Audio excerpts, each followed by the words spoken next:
Estamos, diría yo, en medio, quizás ya en la parte final de una serie que tiene que ver con el velar y orar para no entrar en tentación. El orar, hermanos, debe ser así, una cuestión bien familiar para el creyente, pero la aplicación que estamos haciendo en esta serie tiene que ver con el consejo o la revelación que da nuestro Señor Jesucristo acerca de cómo se involucra o qué cosas tienen que ver precisamente el velar y el orar con la tentación.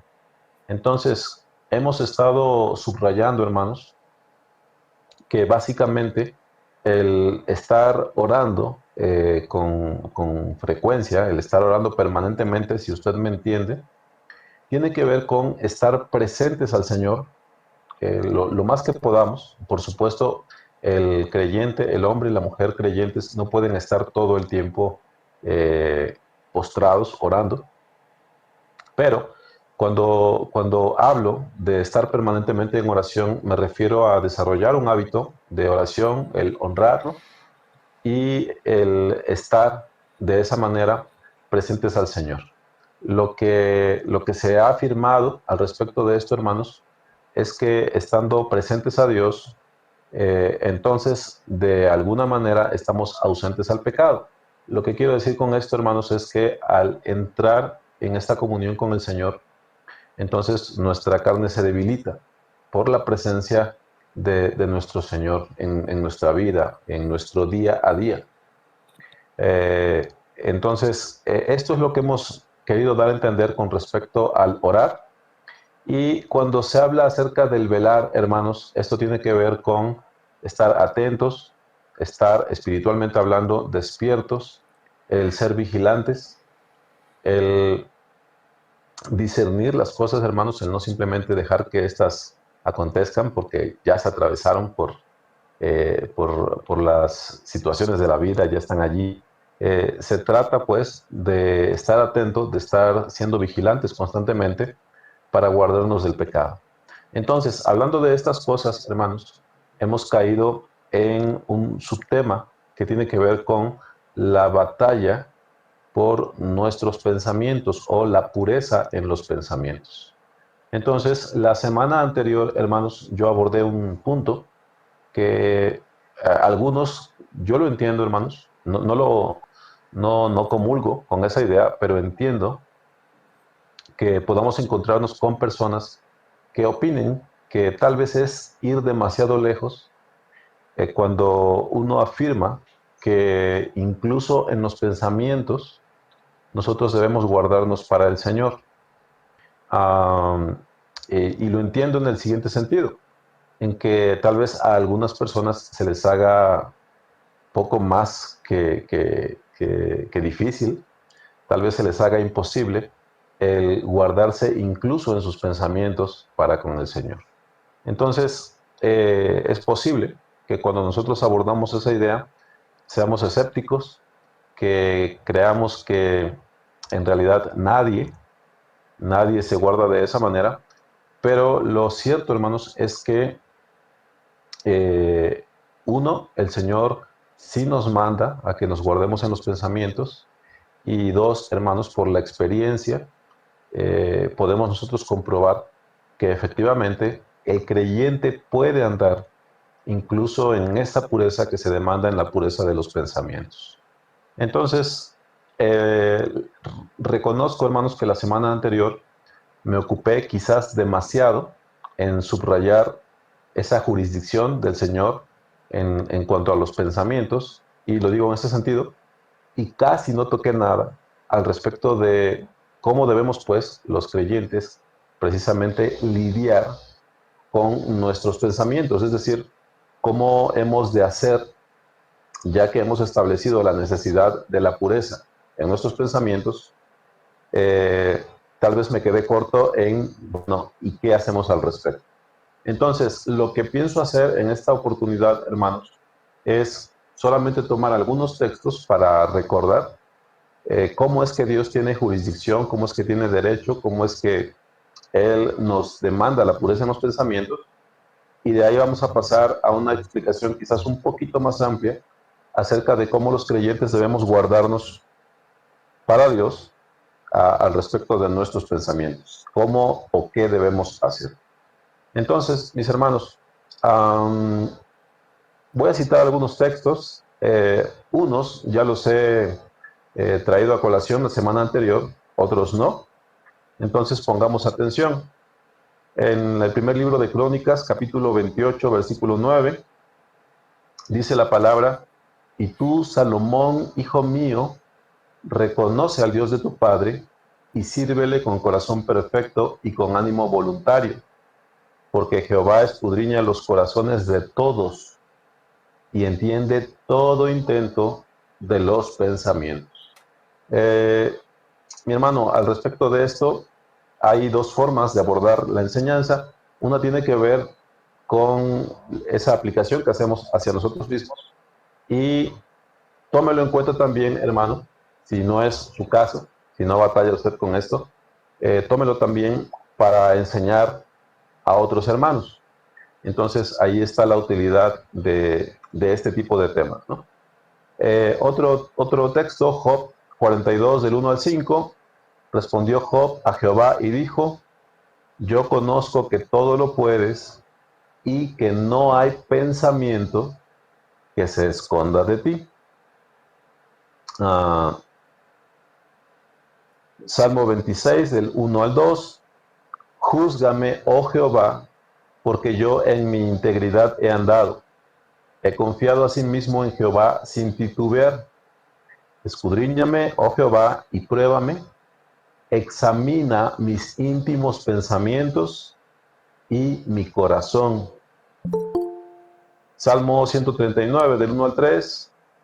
Oh Jehová, dice, tú me has examinado y conocido. Tú has conocido mi sentarme y mi levantarme. Has entendido desde lejos mis pensamientos. Has escudriñado mi andar y mi reposo, y todos mis caminos te son conocidos. Algo bien interesante es cómo lo maneja el Señor en Marcos 7, de 21 al 23, hermano. Esto que tiene que ver con los pensamientos. Dice, porque de dentro del corazón de los hombres salen los malos pensamientos. Es importante, aquí son importantes las comas, hermanos.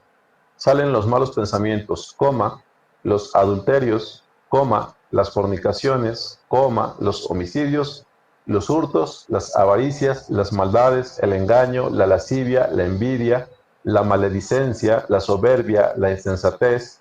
Todas estas maldades de dentro salen y contaminan al hombre. Al respecto de este texto, hermanos, fíjense que al principio yo tomaba a los pensamientos como el ámbito de donde salían los adulterios, las fornicaciones, los homicidios, los hurtos, las avaricias. Pero por la forma en la que nos llega el texto, hermanos, lo que tenemos que entender es que los malos pensamientos son añadidos como parte de esa maldad del corazón. Es decir, los malos pensamientos son listados juntamente con las fornicaciones, con los homicidios, con los hurtos, con las avaricias, las maldades, etc. ¿Sí, mis hermanos? Entonces dice, todas estas maldades de dentro salen y contaminan al hombre. Ahora mire cómo dice Proverbios 6, del 16 al 19.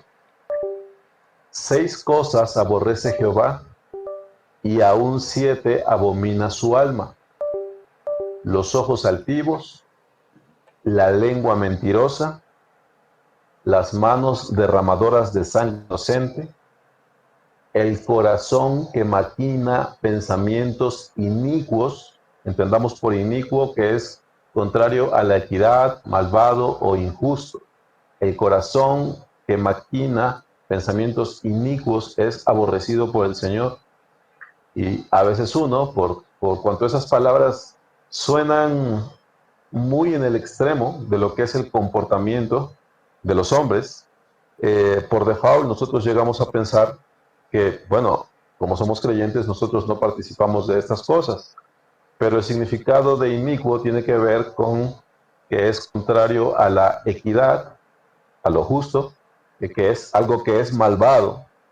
Entonces, dice que el Señor aborrece estas cosas. También aborrece los pies presurosos para correr al mal, el testigo falso que habla mentiras y el que siembra discordia entre hermanos. Entonces, mis hermanos, tengo más textos, pero se me hace bueno en este punto el subrayar lo siguiente. Um, los creyentes muchas veces nos damos libertades, hermanos, por cuanto el ámbito del pensamiento es como un velo que se echa sobre estas cosas que pasan internamente en nosotros, hermanos. Luego los creyentes, los hombres por supuesto, pero lo relevante ahorita es hablar acerca de nosotros los creyentes, aprendemos a convivir con el pecado, hermano. Normalizamos lo que no debemos normalizar y empezamos, por así decirlo, a acostumbrarnos a los malos pensamientos. Los tenemos, sabemos que están mal, pero dejamos de batallar con ellos, no los reprendemos, porque suceden en ese ámbito, en ese lugar velado, donde aparentemente no tenemos que rendir cuentas a nadie o donde aparentemente no tienen consecuencias y de esa manera pecamos contra el Señor, porque dice que Él aborrece el corazón que maquina pensamientos inicuos. Bueno, una de las últimas citas que les comparto, hermanos, es relevante, Génesis 6, del 5 al 6. De aquí se desprende el juicio que termina en el diluvio. Dice, y vio Jehová que la maldad de los hombres era mucha en la tierra, y que todo designio de los pensamientos del corazón de ellos era de continuo solamente el mal, que todo designio de los pensamientos del corazón de ellos era de continuo solamente el mal. Y se arrepintió Jehová de haber hecho hombre en la tierra y le dolió en su corazón.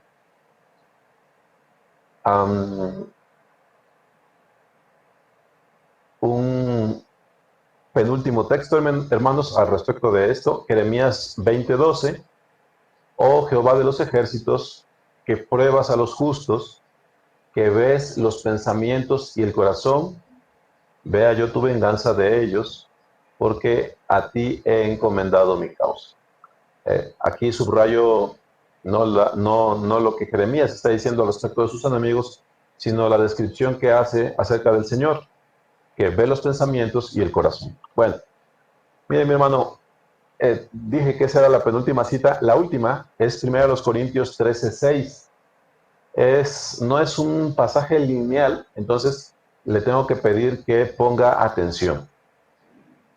1 Corintios 13:6 dice que el amor no se goza de la injusticia, más se goza de la verdad. El amor no se goza de la injusticia, más se goza de la verdad. Bueno, ¿cómo funcionan los malos pensamientos, hermano? Se llaman malos pensamientos precisamente porque lo que proponen al corazón son cuestiones vergonzosas, reprobadas, pecaminosas. Entonces, cuando nosotros decimos que el amor no se goza de la injusticia, mas se goza de la verdad, hermanos, tenemos que entender que esto atañe a los pensamientos. ¿Por qué? Porque cuando hablamos de los malos pensamientos, hermanos, estos malos pensamientos, perdón, se gozan en la injusticia. ¿A qué me refiero con esto? Merodeamos lo que no nos es lícito, nos entregamos a codicias mediante los pensamientos, eh, aquello que tal vez no nos atrevemos a hacer en la vida real, lo consumamos en los pensamientos, lo atesoramos, lo besamos y de esa manera nos gozamos, si usted me entiende, en eso que es una injusticia. No impacta nuestra mente, nuestro corazón, nuestra conciencia tanto, porque una vez más, esto está sucediendo bajo un velo, el velo de los pensamientos, donde de repente nosotros nos sentimos en privado, y puesto que nadie lo está presenciando, ahí manifestamos o damos rienda suelta a todos esos deseos. Entonces, hermanos, el amor, dice el texto de Corintios, no se goza en la injusticia, mas se goza de la verdad. Entonces, tomémoslo en cuenta solo para establecer que Dios aborrece, hermanos, los malos pensamientos. El Señor los aborrece. Ahora, la gran pregunta, por supuesto, es entonces, cómo persigo la pureza en mis pensamientos? Bueno, hermanos, esta sección tiene que ver mucho con la voluntad. ¿A qué me refiero? El que quiera perseguir la pureza en sus pensamientos definitivamente debe estar inclinado hacia ello. Es decir, no se trata todo esto de solamente una idea, de una buena idea. En realidad, el creyente debe anhelar esta pureza en sus pensamientos.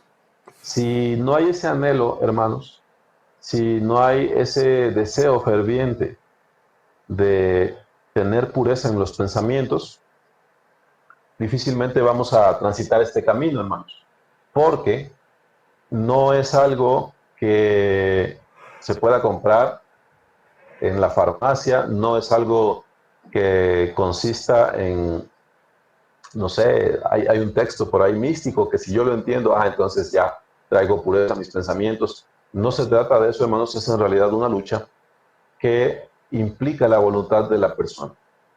Entonces, está la pregunta, pero tengo que subrayar eso, ¿no? La pregunta es, ¿cómo persigo la pureza en mis pensamientos? Bueno, lo primero que tenemos que entender es que necesitamos poner nuestra voluntad en ello. Ahora, no es que todo esto se trate de fuerza de voluntad, hermano, pero definitivamente la voluntad del hombre está involucrada en la purificación de sus pensamientos. Bueno, voy a leer para ustedes la segunda carta a los Corintios, en su capítulo 10, versículos 1 al 5. Ya vi que son 7:39. Estoy al pendiente del tiempo. La segunda carta a los Corintios, capítulo 10, versículos 1 al 5. Yo, Pablo, os ruego por la mansedumbre, perdón, y ternura de Cristo, yo que estando presente ciertamente soy humilde entre vosotros, mas ausente soy osado para con vosotros, ruego pues que cuando esté presente no tenga que usar de aquella osadía con que estoy dispuesto a proceder resueltamente contra algunos que nos tienen como si anduviésemos según la carne. Perdón, mis hermanos, que suelo utilizar citas largas, pero el contexto es siempre importante.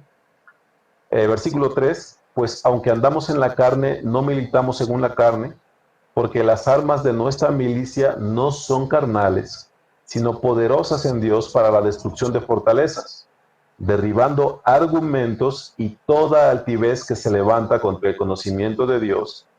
Y mire cómo dice aquí, y llevando cautivo todo pensamiento a la obediencia a Cristo. Bueno, lo primero que tengo que decir, hermanos, es que esta expresión de llevando cautivo todo pensamiento a la obediencia a Cristo está definitivamente ligado con lo que habla el versículo 5 en su principio, derribando argumentos y toda altivez que se levanta contra el conocimiento de Dios.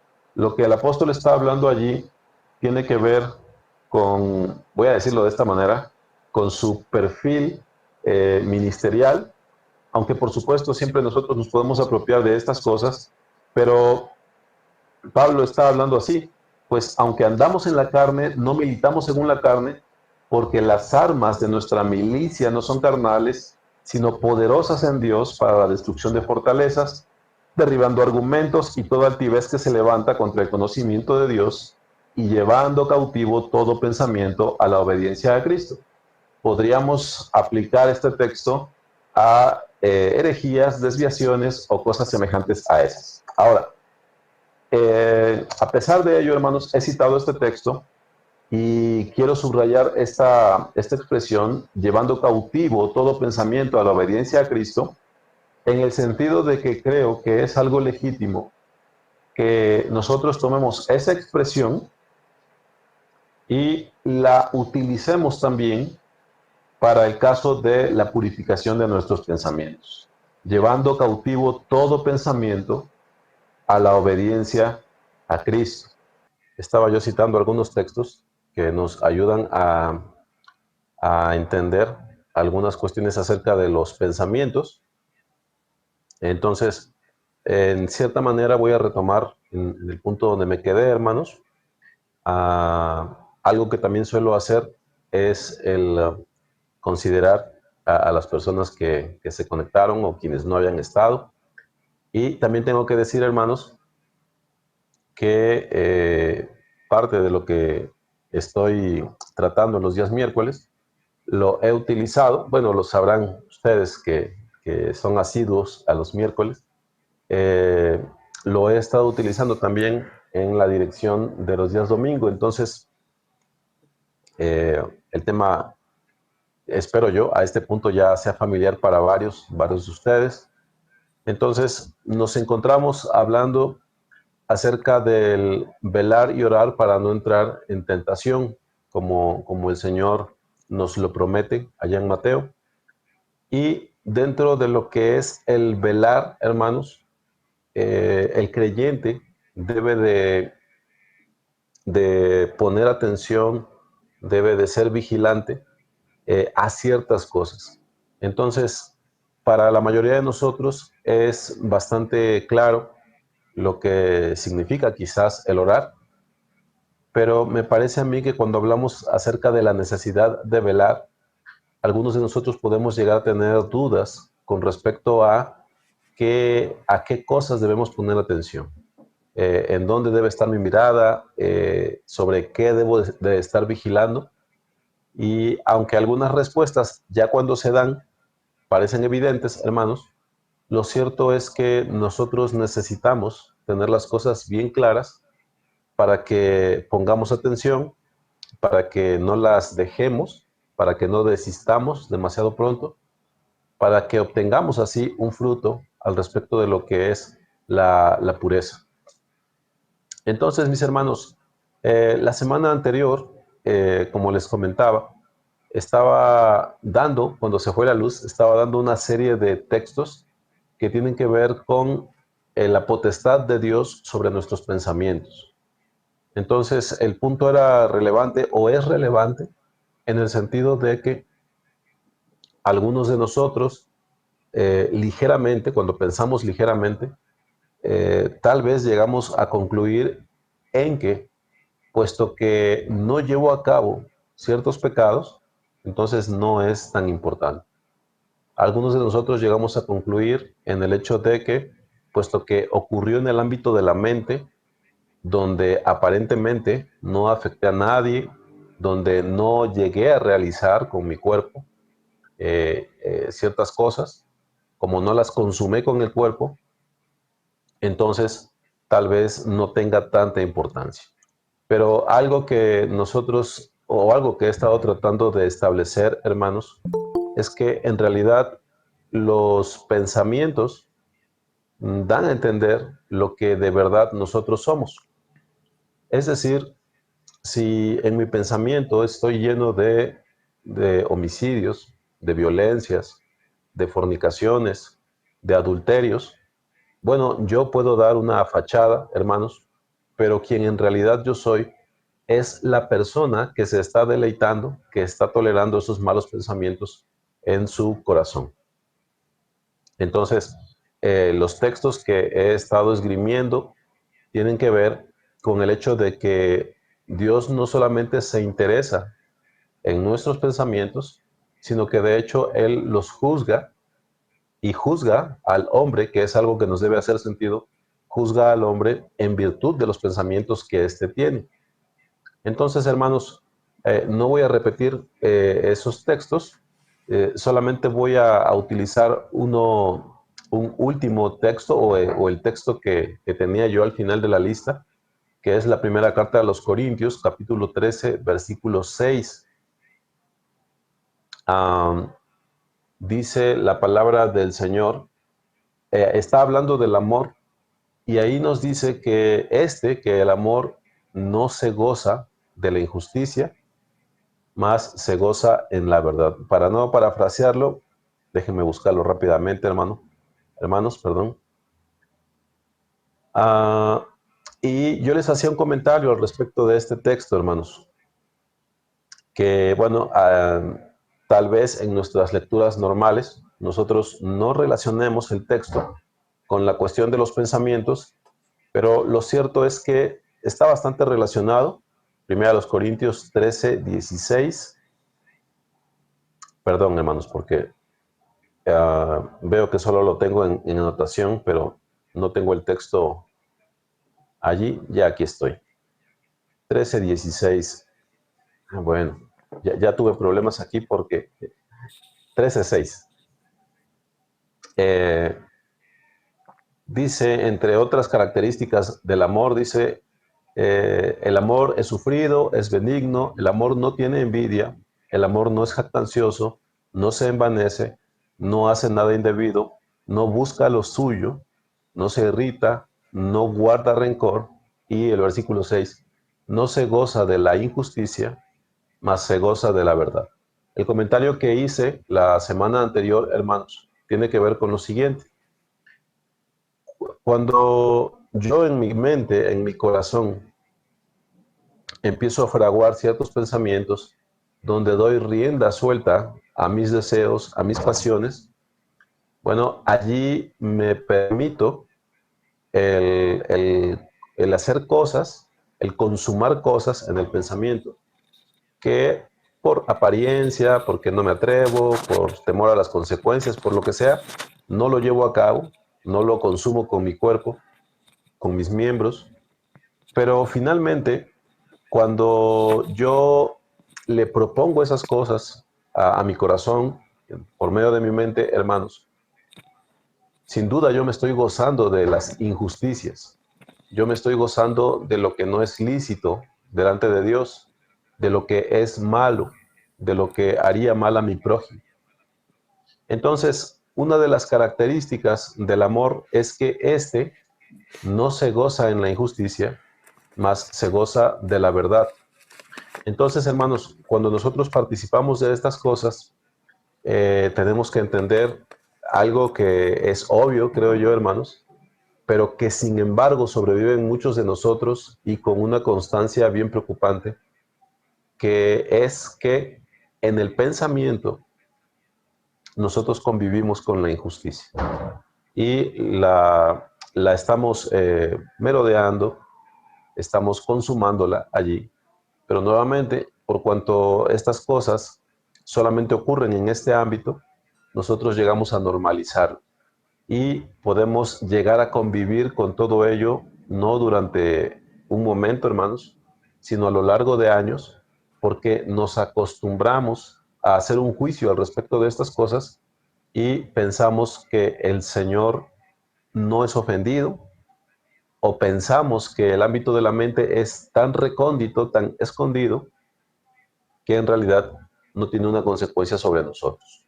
Pero lo cierto es que sí, hermanos, esto por supuesto nos contamina y esto ofusca nuestra vida en Cristo, nos hace propicios a más malos pensamientos y aparte de lo que es el defraudar al Señor, hermanos, eso por supuesto también impide que la mano del Señor esté sobre nosotros, que tengamos palabra del Señor, que tengamos avance en nuestra vida en Cristo. Entonces es sumamente importante. Ahora, mis hermanos, al respecto de los pensamientos, yo utilicé el domingo el texto de Hechos 5, del 1 al 6, donde se nos habla acerca del pecado de Ananías y Zafira. Bueno, así lo conocemos la mayoría, este texto. Y yo me centré en Ananías primeramente y les hice el comentario al respecto del versículo número 3. Estoy partiendo del entendimiento, hermanos, que todos conocemos de qué se trata el texto. Ya saben ustedes, estas personas buscando reconocimiento venden su heredad, sí, dan una parte de lo que recibieron, pero como su propósito en realidad es la vanagloria, solamente dan una parte, no se dice cuánto, para tener la buena opinión de los hermanos. Entonces mienten, no, pues estoy entregándolo todo. Y así Ananías se encuentra ya en esta parte del texto frente a Pedro. Entonces Pedro, iluminado por el Espíritu del Señor, le pregunta a Ananías, le dice, ¿por qué llenó Satanás tu corazón para que mintieses al Espíritu Santo y sustrajeses del precio de la heredad? Bueno, el pensamiento, hermanos, el razonamiento al respecto de esto tiene que ver con esa expresión, ¿por qué llenó Satanás tu corazón para que mintieses al Espíritu Santo? Lo que yo hice el domingo, hermanos, para tratar de ilustrar cómo esto tiene que ver con nuestros pensamientos, es lo siguiente. Cuando hablamos de Satanás y de su tentación, hermanos, él no tiene la potestad de llegar e imponerse al hombre para que éste, por la voluntad de él, peque. Satanás necesariamente debe engañar al hombre, le debe tentar, y el hombre finalmente debe concederse a Satanás, debe concederse a la tentación para consumar el pecado. Entonces, cuando Pedro hace la pregunta, hemos de poner atención, hermanos, porque hay sabiduría allí, pues dice, ¿por qué llenó Satanás tu corazón para que mintieses al Espíritu Santo? Está tronando por acá, hermanos. Espero que no se me vaya la luz. El punto, hermanos, es que nosotros debemos entender y asumir la responsabilidad que nos toca, hermanos, a la hora de la tentación y cuando el pecado llega a consumarse en nosotros, hermanos. Tenemos que asumir nuestra responsabilidad. Ahora, por la forma en la que se nos enseña mediante este texto, hermanos, tenemos que entender que finalmente es Ananías el que se presta a la tentación, el que permite que Satanás le llene. Es Ananías el que se concede, hermanos. Ahora, por supuesto, esto acontece mediante la seducción del pecado, pero finalmente, hermanos, si se habla de esa manera, lo que los creyentes tenemos que entender es que el Señor nos ha dado una manera de lidiar con el pecado. Si a Ananías se le hace responsable diciendo, ¿por qué llenó Satanás tu corazón? Eso implica que hay en Ananías una actuación culposa. Hay en Ananías omisiones o hay cosas que él permitió, pero finalmente lo relevante es que se juzga a este hombre como el responsable. Algo que he comentado en otras ocasiones, hermanos. Cuando nosotros hablamos de la caída del hombre, allá en Génesis 3, nosotros podemos decir como un solo evento que aconteció la caída del hombre. Pero hemos de entender, hermanos, que en aquella caída hubo tres participantes, que son por supuesto Adán, Eva y Satanás, y cada uno de ellos tuvo un rol. Cada uno de ellos tuvo una participación en ese hecho. Y el Señor, si usted recuerda, solamente por encima, hermanos, si usted recuerda el texto de Génesis 3, usted puede ver que el Señor va con la serpiente y por cuanto esto hiciste, tal cosa. Y va con la mujer y por cuanto esto hiciste, esta es tu sentencia. Y va con el hombre y le dice, por cuanto esto hiciste, esta es tu sentencia. Entonces, hermanos, aunque se trata de un evento, de un pecado, se puede decir, lo cierto es que el Señor discierne o separa, pues, lo que es la actuación y la responsabilidad de cada uno. Al hacer esto, el Señor nos da a entender lo siguiente, si nosotros lo aplicamos ya aquí, hermanos. Ciertamente, Satanás estuvo allí inmiscuido, pero nuevamente Satanás no tiene la potestad para imponer el pecado sobre nuestras vidas. Es necesario que el hombre conceda. Es necesario por así decirlo, hermanos, Satanás llegue con su propuesta y que el hombre tome de él esto y tome de él esto y lo tome hasta que, como dice ahí, queda lleno, ¿no? ¿Por qué llenó Satanás tu corazón? Para que mintieses al Espíritu Santo. Entonces, cuando es la hora de lidiar con los pensamientos, hermanos, hay también allí una interacción entre la tentación, entre el tentador y nosotros. Entonces se nos empiezan a proponer las cosas y nosotros, de nuestra voluntad, por el engaño si usted quiere, pero finalmente concediéndolo nosotros, empezamos a tomar aquello. ¿Y por qué lo tomamos, hermanos? Bueno, porque a nuestra carne, a nuestros miembros, el pecado le es agradable, le es gratificante. Entonces lo tomamos y finalmente esto nos llena y bueno, como dice Santiago, entonces el pecado siendo consumado da a luz muerte. Queda interrumpida nuestra comunión con el Señor, quedamos inhabilitados mientras no confesemos nuestros pecados y nos arrepintamos. Bueno, quedamos inhabilitados para ciertas cuestiones, etc. Entonces, hermanos, esa es la pregunta. ¿Por qué llenó Satanás tu corazón? Entonces, mi hermano, eh, tratando de ser cuidadoso, digo lo siguiente, hermanos. A algunos de nosotros, siendo instruidos en la palabra, nos hemos acostumbrado a santificar, a dignificar nuestra relación con el pecado, hermanos. Lo justificamos porque podemos explicar espiritualmente hablando qué sucede, podemos hablar de concupiscencia, podemos hablar del pecado de nuestra preferencia, podemos hablar de nuestra lucha con ese pecado, etc. Pero lo cierto, hermanos, es que cuando nosotros nos extendemos a lo largo de los años en un cierto pecado, eso, hermanos, nos señala como responsables delante del Señor. ¿Por qué llenó Satanás tu corazón? Y vamos a entender, si el Señor lo permite, hermanos, que por supuesto no es la voluntad del Señor que nosotros nos extendamos en nuestra vida cuando lidiamos con el pecado, sino que el Señor nos alcanza en nuestra debilidad para que nosotros podamos vencer estas cosas. Pero es necesario que el hombre ponga también su voluntad en ello. Ahora, miren, hermanos, el evento de Ananías, nosotros lo conocemos como el de Ananías y Zafira.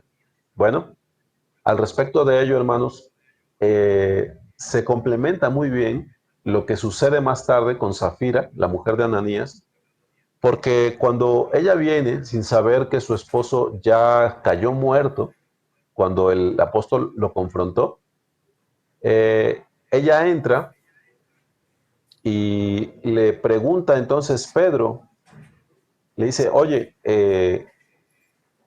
¿en cuánto vendiste la heredad? ¿La vendiste en tanto? Y ella, puesto que se había puesto de acuerdo con su esposo, le dice, sí, en tanto. Estoy en Hechos 5, en el versículo 9 particularmente. Ya que Pedro ha comprobado que ella también va a consumar ese pecado, que lo va a llevar hasta sus últimas instancias, Pedro le dice, ¿por qué convinisteis en tentar al Espíritu del Señor? ¿Por qué convinisteis en tentar al Espíritu del Señor? Bueno, esta palabra, convenir, hermanos, tiene que ver con coincidir con otra persona en un mismo parecer. Se podría decir que esta palabra es prima hermana de convenio cuando usted y yo hacemos un convenio, no sé, de una compraventa de una casa, de un auto, de un negocio, nos ponemos de acuerdo en las cifras, etcétera. Pedro le pregunta a Zafira, ¿por qué convinisteis en tentar al Espíritu del Señor? Bueno, al respecto de esto, hermanos, el caso es semejante, es una calca al de su esposo, Ananías, porque a Zafira básicamente se le está diciendo es, ¿por qué te pusiste de acuerdo para tentar al Espíritu del Señor? Ahora, eso es enfocándolo particularmente en lo que es el pecado de estos dos, de este matrimonio.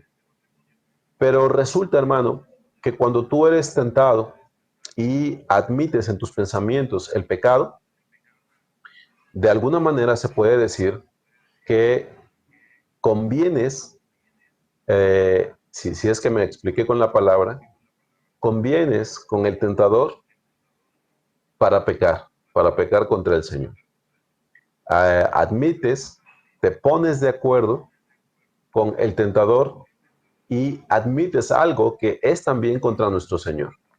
Porque al fin y al cabo, cuando los hombres pecamos, pecamos contra nuestro Dios. Entonces, hermanos, lo mismo sucede con Zafira. Ella también cae muerta y la van a enterrar los mismos que enterraron a su marido. Pero lo que se debe subrayar es que ambos participaron del mismo pecado. A Ananías, Pedro le pregunta, ¿por qué permitiste? Dice que Satanás llenara tu corazón. Y a Zafira le dice, ¿por qué convinisteis? En ambos casos, hermanos, y esto es lo que quisiera subrayar, en ambos casos está implícita la voluntad tanto de Ananías por una parte, como de Zafira por el otro. Esto es relevante, hermanos. En ambos casos está inmiscuida la voluntad de los hombres. Cuando pecamos, hermanos, cuando admitimos un pecado en nuestra mente, por supuesto, nuestra voluntad está implícita allí. Y por eso es que somos hechos responsables de ello, por supuesto. Entonces, un comentario complementario a todo esto, hermanos, tiene que ver con lo siguiente. Allá vi que quedan 15 minutos. Yo les hacía un símil con el texto de Proverbios 1:10. Proverbios 1:10 dice algo bien interesante. Hijo mío, si los pecadores te quisieren engañar, no consientas. Los que estuvieron el domingo lo recordarán, hermanos. Bueno, es relevante, hermanos, que entendamos lo siguiente. La expresión es algo extraña si nosotros reparamos en ella, porque el engaño generalmente se fragua o se propone sin que el engañado entienda que lo están tratando de engañar, si usted me comprende, hermano. Es decir, si alguien me va a vender un vehículo que tiene el motor echado a perder, pues no me advierte, ¿verdad? No me da pistas, sino que de alguna manera oculta el daño que el motor tiene y tal vez hace que su mecánico lo ponga a punto para cuando yo lo encienda se escuche más o menos bien. De tal manera que cuando yo leo, si los pecadores te quisieran engañar, no consientas, sí, la frase es un poco extraña, porque, lo repito, cuando hay el engaño, cuando se procura engañar a una persona, bueno, no le damos ninguna advertencia al respecto. Entonces, ¿qué quiere decir el texto? Hijo mío, si los pecadores te quisieran engañar, no consientas. Bueno, si nosotros vamos al resto del texto, lo que los pecadores están proponiéndole al justo es, ven con nosotros, pongamos acechanzas para derramar sangre, acechemos sin motivo al inocente, los tragaremos vivos como el Seol y enteros como los que caen en un abismo. ¿Qué pasa aquí, hermanos? Cuando ya tenemos la idea completa, entonces podemos releer, hijo mío, si los pecadores te quisieren engañar, no consientas. ¿Qué significa esto, hermanos? Hay una base que este hijo, que a quien se le está hablando, hay una base que él ya conoce. ¿Cuál es esa base que él ya conoce? Es la sabiduría, es el consejo de sus padres, los cuales le han hablado acerca de lo bueno y de lo malo. Le han hablado acerca de cómo Dios aborrece a los que derraman sangre, cómo Dios aborrece a los que acechan al inocente. Le han advertido acerca de todas estas cosas. De tal manera que a partir de esa advertencia que ya está sobre el hombre, ya está sobre este joven, entonces los padres le dicen, si los pecadores te quisieran engañar, no consientas.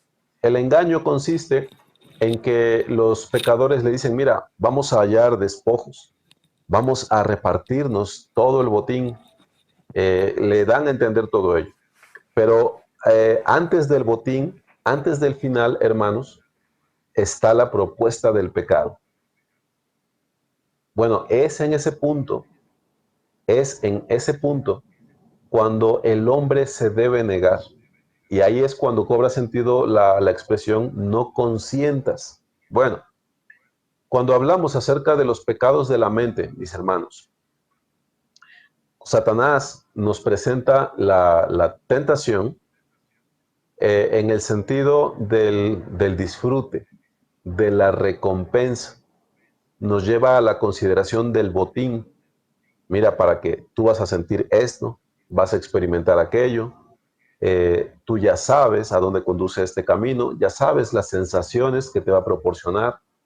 Eh, entonces, Satanás te hace esas propuestas, tu carne te puede hacer esas propuestas, hermano, y lo que te dice la palabra, parafraseando o tomando esto es, no consientas.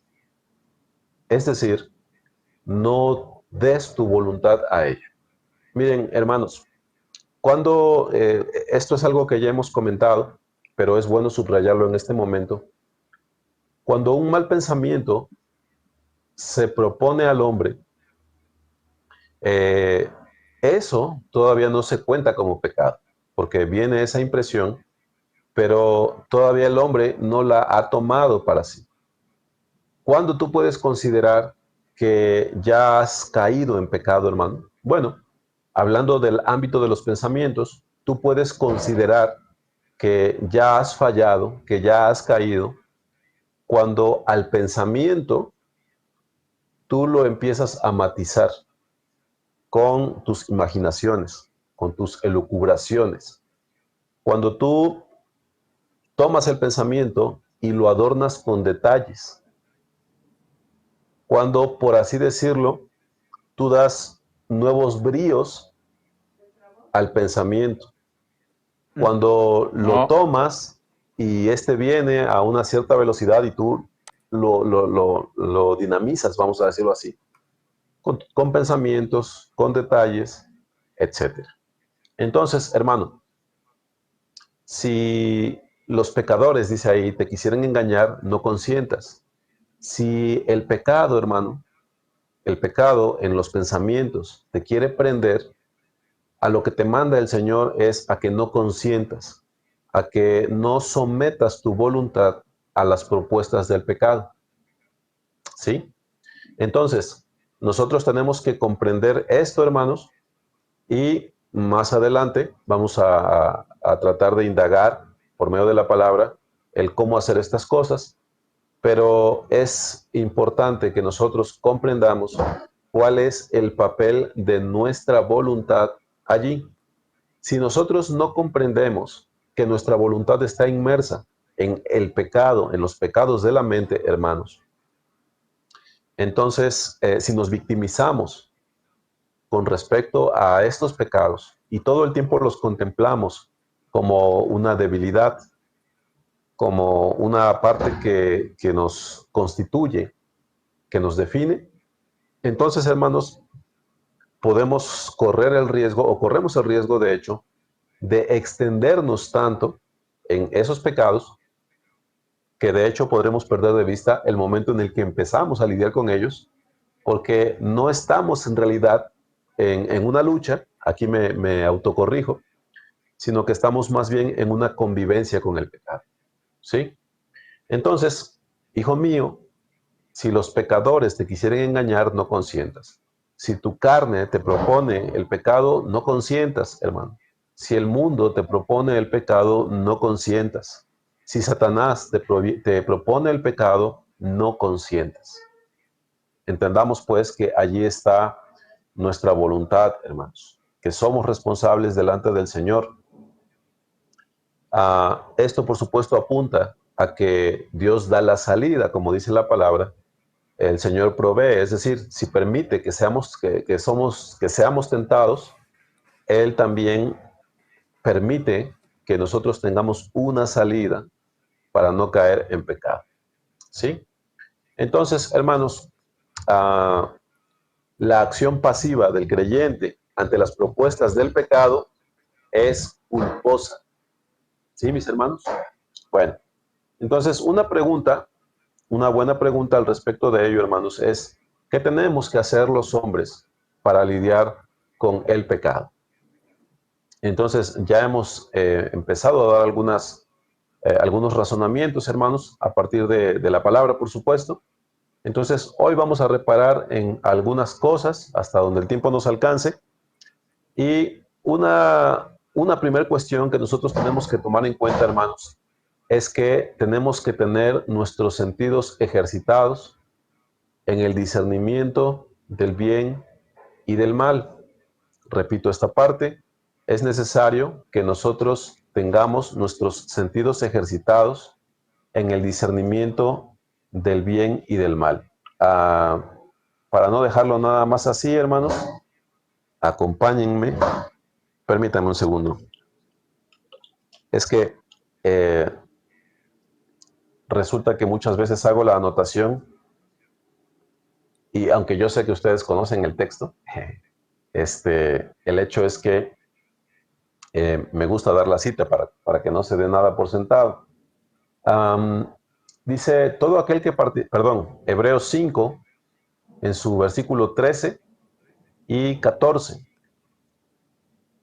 Dice, y todo aquel que participa de leche es inexperto en la palabra de justicia, porque es niño.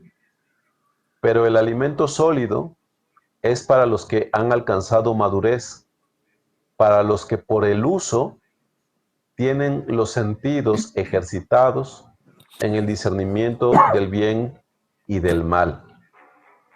Los que para aquellos que por el uso, dice, tienen ejercitados, tienen los sentidos ejercitados en el discernimiento del bien y del mal. Más adelante, hermanos, bueno, no más adelante, en un momento más, les quiero compartir también el texto de Filipenses 4, del 4 al 8. Ahí dice, por lo demás, hermanos, todo lo que es verdadero, todo lo honesto, todo lo justo, todo lo puro, todo lo amable, todo lo que es de buen nombre, si hay virtud alguna, si algo digno de alabanza, en esto pensad. Bueno, hermanos, en 5 minutos termino con este comentario, esta sección, hermanos. Platicando hace muy poco, estaba platicando con un hermano y tal vez esta descripción a usted se le va a hacer familiar, tal vez no, y ahí me quedé yo solo en la vergüenza, hermanos, pero mire, a ver si logro darme a entender. En ocasiones, hermanos, a mí me acontece que mi mente empieza a divagar y empiezo con un hilo de pensamiento y de repente yo empiezo a enriquecer ese pensamiento. Empiezo yo y le decía yo a esta persona, tú puedes darte cuenta de que eso me sucede porque tengo la mirada perdida. En lugar de estar mirando fijamente o de tener mis ojos puestos en algún lugar, ya mis ojos están viendo como a la lontananza, así al horizonte. Y eso significa que ya me fui en los pensamientos, hermanos, ya me fui. Y en son de broma yo decía, ahí estás autorizado para darme un zape, ¿no?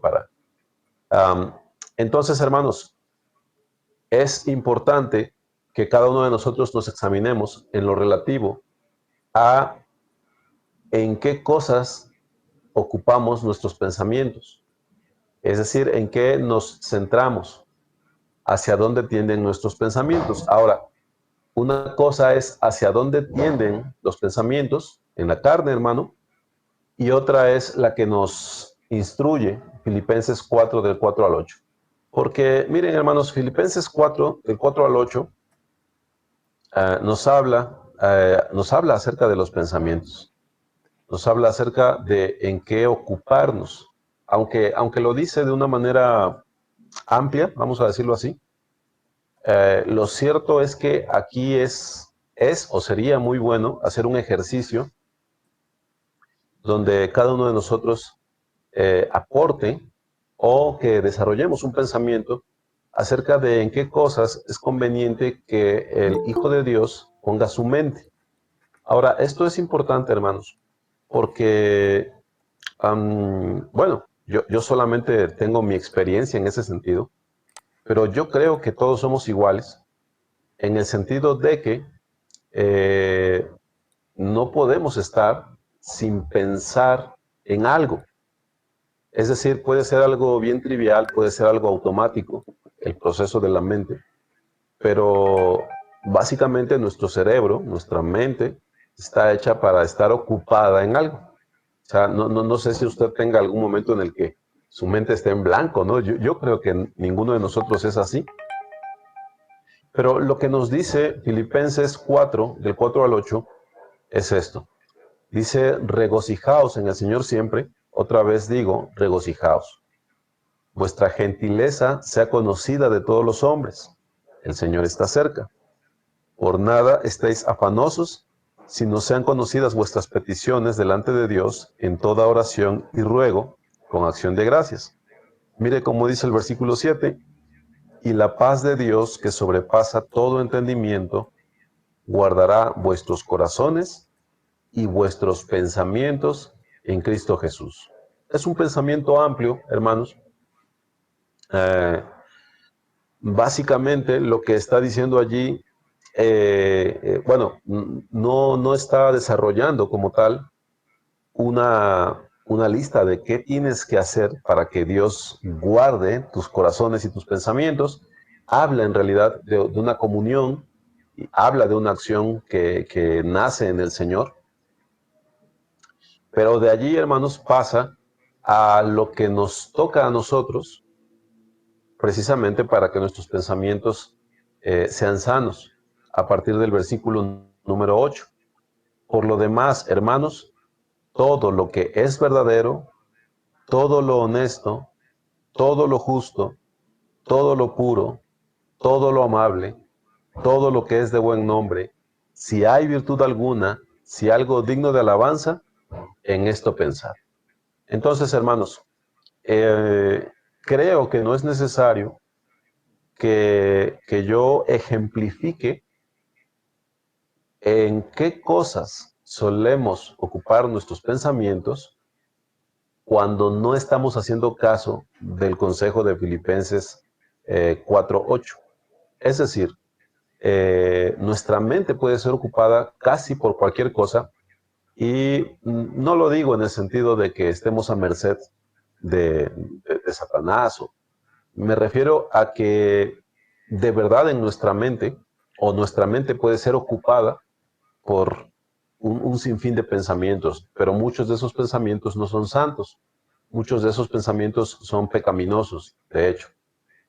Ahora, lo que dice la palabra es que nosotros debemos ocupar nuestra mente en aquello que es verdadero, en lo honesto, en lo justo, en lo puro, en lo amable, en lo que es de buen nombre, en aquello que hay donde hay virtud alguna. Si algo es digno de alabanza, dice, en eso piense. Entonces, hermanos, una pregunta importante que, bueno, no hay oportunidad para que ustedes la hagan, pero que la quiero ventilar aquí, hermanos. Una pregunta importante o una cuestión importante tiene que ver con lo siguiente. Um, esos procesos de pensamiento que traen pecado, esos procesos de pensamiento donde nosotros permitimos todas esas cosas, hermanos, parecen suceder en nuestra mente, en nuestro corazón, casi de una manera inevitable, es decir, nos llegan de una forma que a veces no, de la cual no somos conscientes, ah, y estamos tan acostumbrados a ello que nos sumergimos en esos pensamientos y tal vez 2 o 3 minutos después nos damos cuenta, ¿no? Lo que le quiero decir con esto es lo siguiente, hermano. Es necesario que los creyentes tomemos textos como estos, Filipenses 4, del 4 al 8, y nos propongamos en el corazón el presentar batalla, el cuidar nuestros pensamientos, hermanos. ¿Por qué? Porque ciertamente algunos estamos tan habituados a esa forma de procesar, de pensar, que prácticamente, entiéndame en qué sentido lo digo, hermano, pareciera que no tenemos oportunidad de luchar contra eso porque ha entrado de una manera que no nos percatamos y ya cuando caemos en cuenta que estamos pecando con el pensamiento, pues ya han pasado algunos minutos. Eso pasa, hermanos, porque no estamos acostumbrados a presentar batalla. Eso sucede porque nuestra voluntad no está puesta para procurar la santidad. Es necesario que nosotros nos propongamos en el corazón el ser vigilantes de los pensamientos, hermanos. Ahora, va a haber, cuando eso suceda, si sucede en usted, mi hermano, va a pasar que va a haber un tiempo, pues un mediano tiempo, donde usted se acostumbre precisamente a salir al frente de la batalla. Porque, repito, algunos estamos tan acostumbrados a ser ligeros en nuestro pensamiento que prácticamente no nos damos cuenta cuando entramos en esos pensamientos, en esas elucubraciones que nos llevan hacia el pecado. Entonces, hermanos, cuando el hombre de su voluntad se rinde al Señor, decide en su corazón el buscarle, el serle agradable, y cuando tomamos textos como estos, hermanos, entonces vamos a experimentar que ahora sí podemos reaccionar a esos pensamientos que llegan a nosotros. Si no hay una resolución en el corazón al respecto de estas cosas, hermanos, entonces difícilmente nosotros vamos a poder ver un buen fruto al respecto de la sanidad en nuestros pensamientos. Es decir, debo ser convencido de que los malos pensamientos son mi ruina espiritual, desagradables a Dios. Debo estar convencido de que estos me están impidiendo tener fruto para con Dios. Debo estar convencido de que estas cosas provienen del mundo, provienen de mi carne, provienen de Satanás, pero no de Dios. Debo estar convencido de que el Señor tiene potestad sobre mis pensamientos. Debo querer ser agradable. Y cuando yo soy convencido de todo eso y estoy anhelando serle agradable al Señor, entonces me son presentados textos como Filipenses 4, del 4 al 8, y ahora los puedo yo tomar y voy a poder entrar en una lucha por mis pensamientos, por la pureza de mis pensamientos, mediante el ser intencional, hermanos, a la hora de qué permito en mi mente y qué no permito en mi mente. Entonces, dice aquí que a mí me es permitido ocupar mi mente en todo lo honesto, en todo lo justo, en todo lo puro, en todo lo amable, en todo lo que es de buen nombre, en aquello donde hay virtud, o si algo es digno de alabanza, en eso puedo pensar. Entonces, hermanos, ¿qué son estas cosas? Mire, yo no quiero dar una respuesta basada en nuestra época, basado en nuestro siglo. Porque hoy, pues tú puedes grabarte a ti mismo leyendo una porción de la Biblia y estarlo escuchando. Pero bueno, los santos de antaño no podían hacer eso, hermanos, y para ellos este texto era tan cierto como para nosotros. Particularmente, hermanos, cuando yo leo acerca de lo que es verdadero, lo honesto, lo justo, lo puro, lo amable, lo que es de buen nombre, si hay virtud alguna, si algo es digno de alabanza, eso que me es lícito pensar, hermano, bueno, por supuesto, tú tienes ahí la palabra, tú puedes hacer meditaciones acerca de la palabra. Por supuesto, hermano, tú puedes regocijarte en la persona de Dios, puedes orar por tus hermanos, puedes hacer una recapitulación de lo bueno que Dios ha sido contigo, puedes llenar tu corazón de parabienes, o sea, es decir, tú tienes a una persona ahí frente a ti y puedes bendecirle desde tu corazón en el nombre del Señor. Puedes estar meditando en Dios a partir de las cosas que tú estás viendo. Puedes ir dando gracias al Señor y creo que aquí lo voy a hacer en la siguiente ocasión, hermanos. Tal vez es bueno que aquí nos aconsejemos, pero todo aquello, hermano, donde hay virtud, todo aquello que es de buen nombre, todo eso nos es lícito.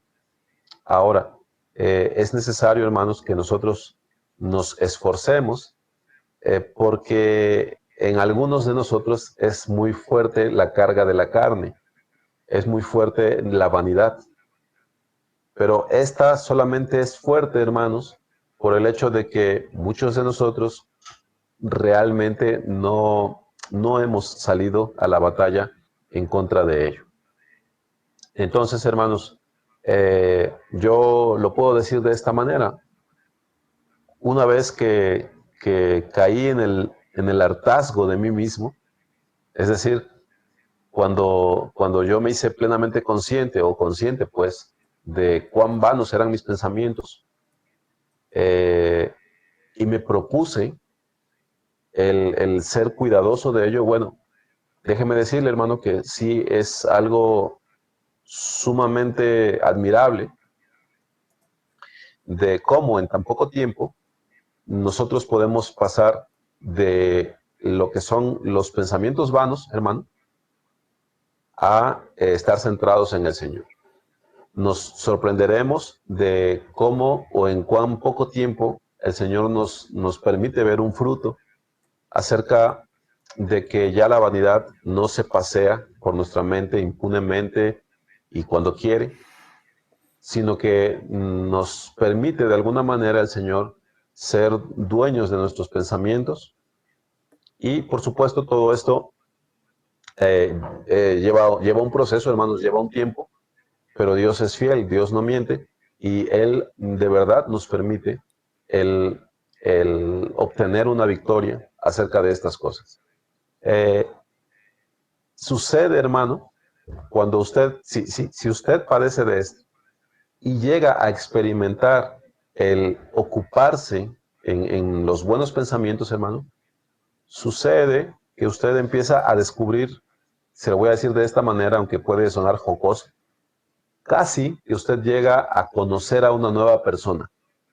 Es usted mismo, pero es una persona que ya no está sujeta a esos pensamientos, ya no está marcada por esas vanidades, sino que se empieza a ocupar usted de los pensamientos del Señor, empieza a obtener usted fruto, provecho, beneficio, y empieza usted a conocer los alcances que en realidad tiene, empieza usted a experimentar profundidades dentro de lo que es el camino del Señor, empieza usted a entender, empieza usted a escuchar más la voz del Señor, si me entiende, eh, se, se vuelve usted más virtuoso, incluso sucede así, ya es usted menos ocioso, es usted más enfocado, su tiempo le alcanza mejor, ya no es usted una presa fácil y segura para Satanás, hermano.